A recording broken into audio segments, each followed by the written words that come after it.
Hello and welcome back to another episode of Transport Fever 2.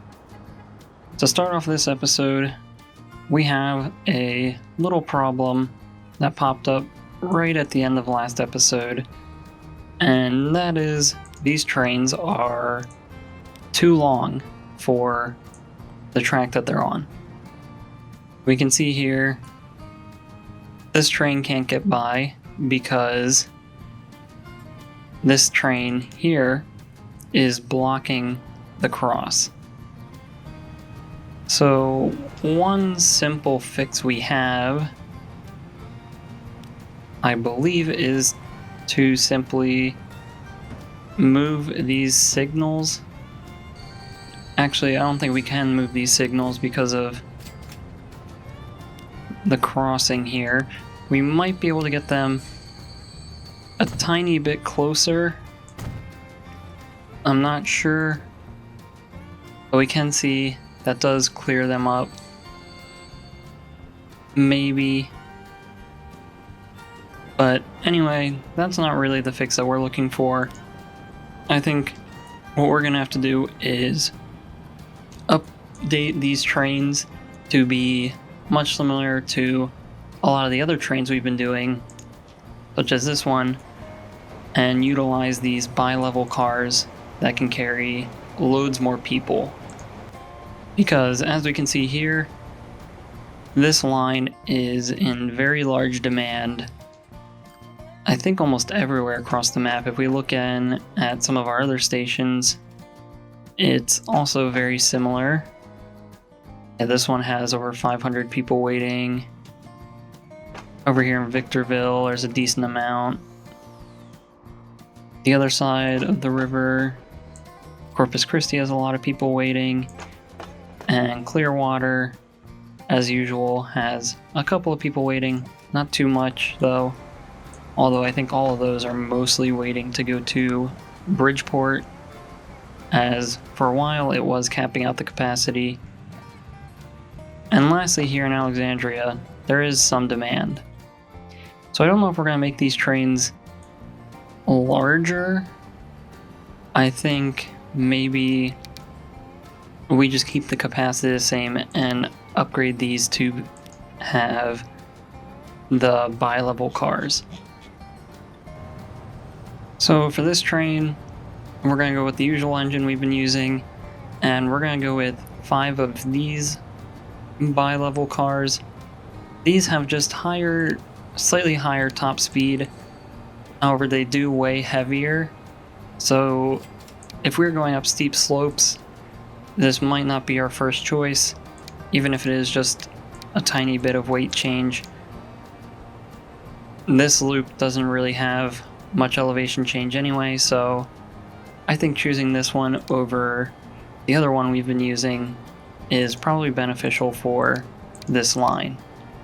So we'll replace these with this type of train, and that should significantly shorten all of the trains on that line. Now we have to go through here and do the same thing heading the opposite direction. So quickly we'll just grab one car there, and then 5 of these. And quickly while we're here, we can compare the running costs.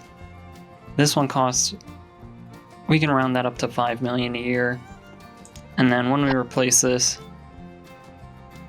it goes down just a little bit, but the stats pretty much stay the same, and we're able to carry a couple more people. So now, as we can see by this train, it does take up quite a bit less space, so hopefully that means fewer issues when it comes to the trains that come through here. Alright, so the next thing I want to do now is come in here to our financials tab. We can quickly check up on everything, see we are making a profit every period. Finances, our expenses are staying about even, and our income is slowly rising. We can see here we did save ourselves from quite a big disaster when we started losing a ton of money. We've been building quite a lot recently, as you can see here, by our total tracks. Our town population has completely boomed since, what is that, 1987? So ever since 1987, the population across the map has skyrocketed. We're almost at a total of 100,000 people on this map. We're currently sitting at 91,000, almost 92. And here, I think it's about time we build our headquarters. I meant to build this a long time ago, and we never got around to it. But now, since we're here, I think it's fitting at our first cargo hub, sort of our main base of operations, we place down our headquarters. So I think we'll place it right along the street here. Try to get it as close as possible sort of to this corner. And we'll place it down right here.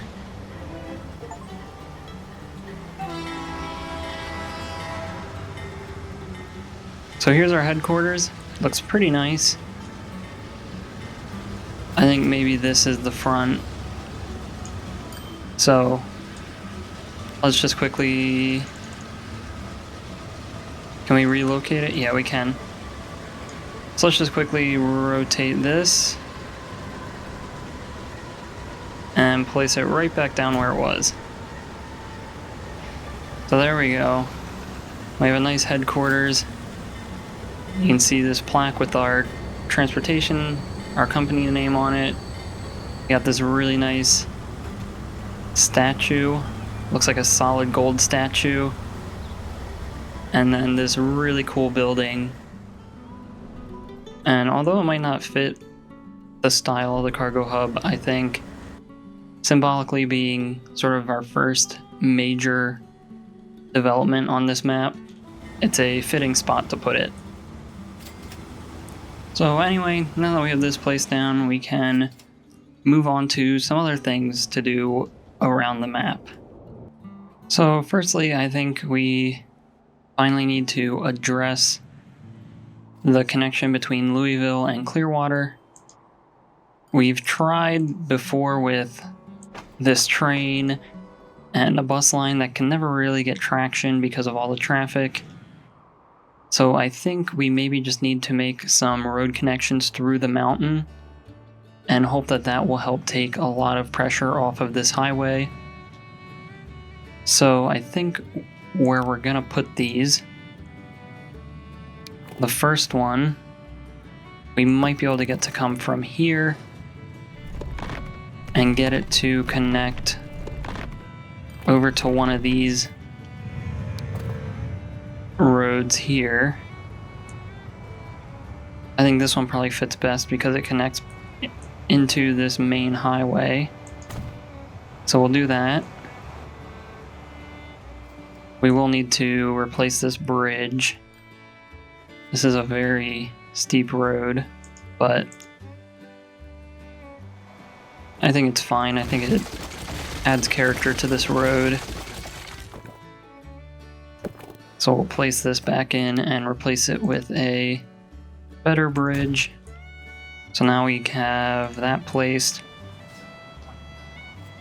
And here you can just get a chance to see how steep that is. Entirely unrealistic, but probably vital for our connection. And we can just help to aid that connection by adding a road there. So maybe we'll see some people come down this road and across to get into Clearwater, or if they're trying to get into Corpus Christi. And then the second area I think we need a connection is probably off of one of these roads. Let's just take it from right there. And then coming down, and ideally I'd like to get it connected here. Or maybe even if we can get it to go over this bridge and then make a connection maybe somewhere here. We might just delete this road and add in a new one over here that would probably favor this connection a little bit more. So it does say too much slope. We'll pull that back one sort of chunk and hope we can get this connection, which we seem to be able to do just fine. So now hopefully people can take this road and get into this sort of block of buildings if they need to. And I think just to make everything a little simpler and maybe a little more appealing, we will build this road and connect it there. And then just bring that across, just so this connection has a straight shot to the main road here. And maybe take some more traffic off of the highway again. So the immediate effects of this are kind of visible. This road has 20 on our destinations layer, and this one has 8, just jumped up to 9.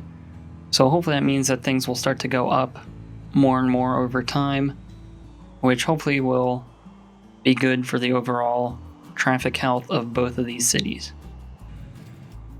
Now, while I was messing around with the destinations layer, I actually came across this window, and I think I mentioned this a few videos ago, that I wish there was a way to see what roads people were taking out of each city, and this seems to be what that does.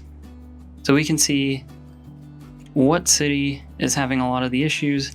So for example, if we find Louisville, we can click that and see where everyone is going from Louisville, what roads they're taking, how they're getting to their destinations, and from there we can diagnose what needs to change in order to help facilitate these movements.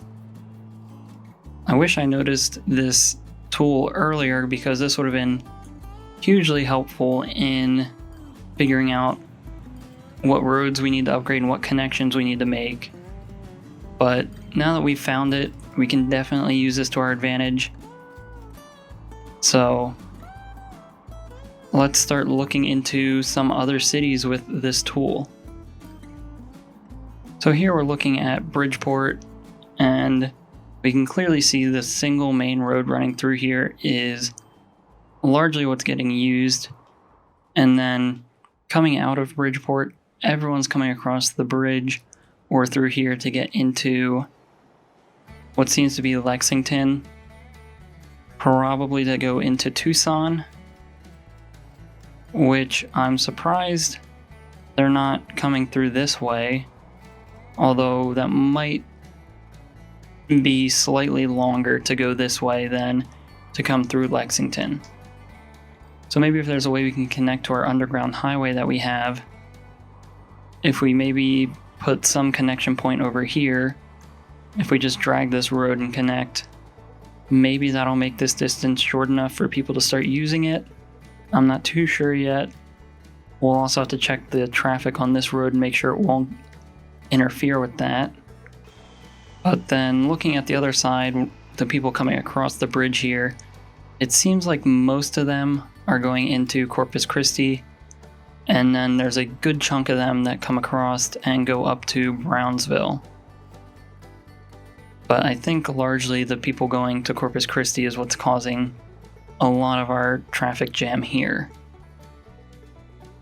So, like I said before, let's get to making the connection to this highway.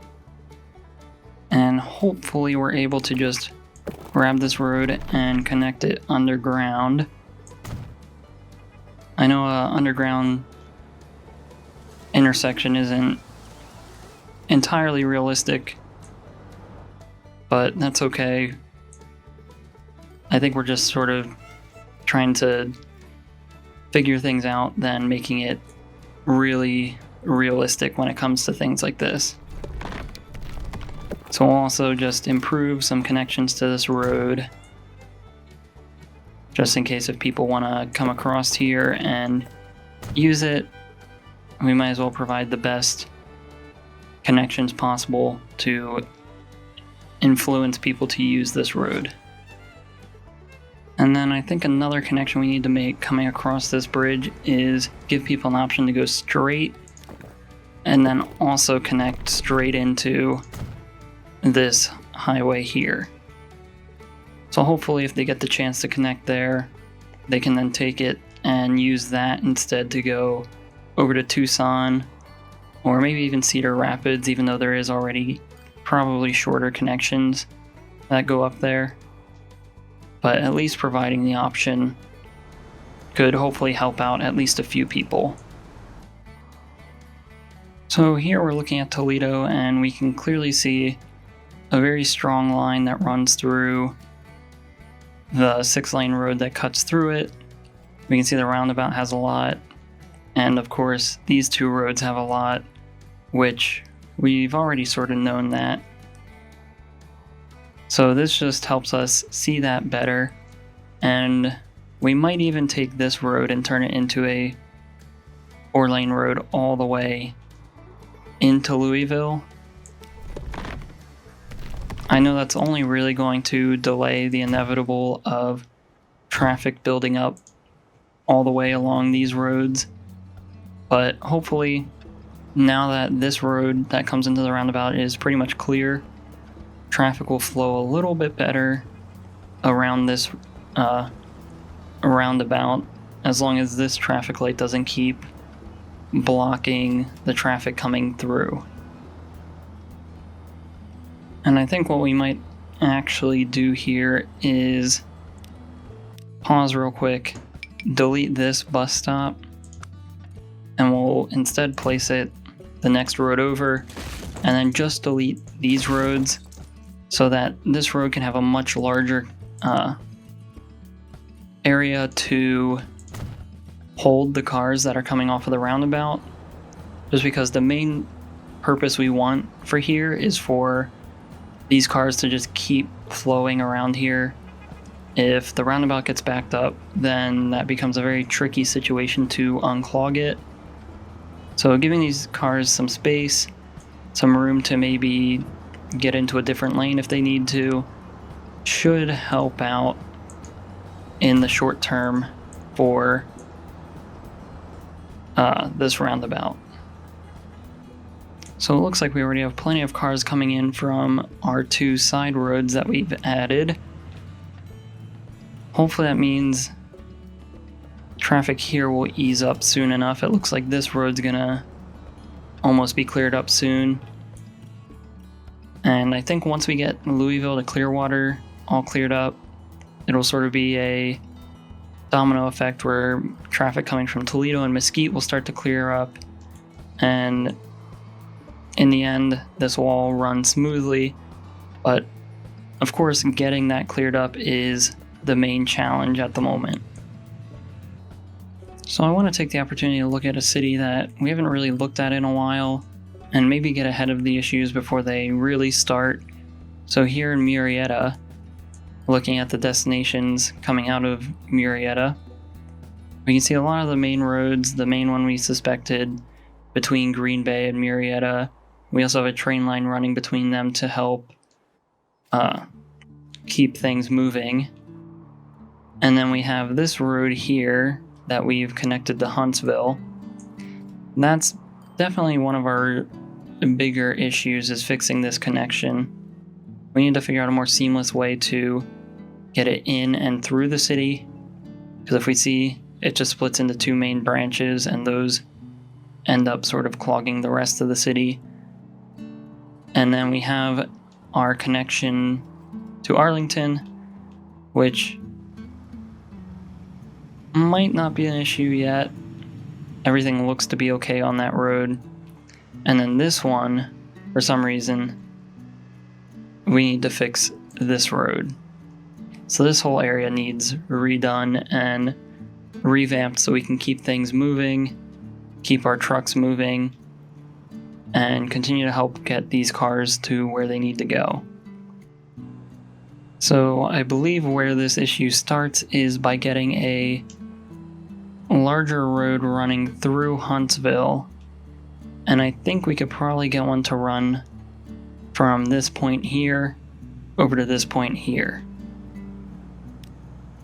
So if we grab our road, we will continue to expand this through the city pretty much until we get to this point here, where we're going to have to delete some roads. And then from here, we're going to have to go around the industry, much like that, and then curve the connection into here, where we can then keep it going through these roads. And then right here in this block, we have the opportunity to shift it over where it will meet the road that connects to the other side of Huntsville. So this hopefully will end up taking a lot of the traffic coming through Huntsville.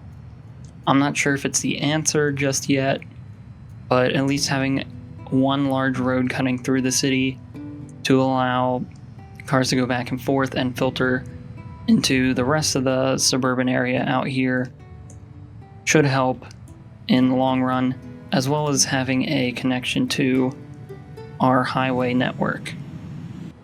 We will also clear up this roundabout because we do not want roads or houses connecting to it.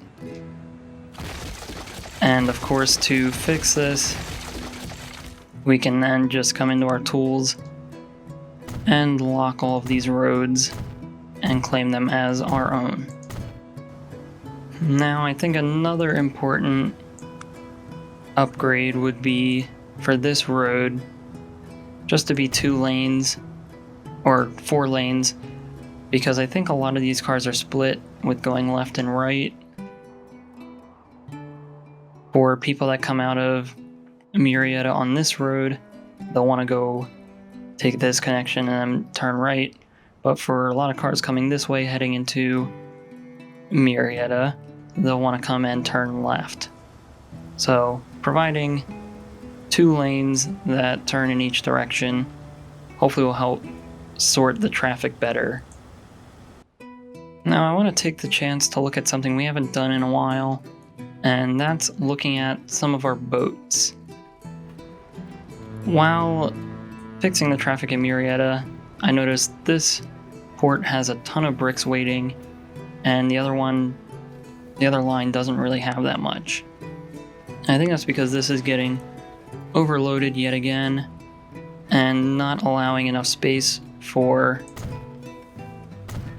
the other line to build up. So we're going to add some extra buildings to store a good amount of extra bricks. And then for this line, I think we can upgrade these vehicles.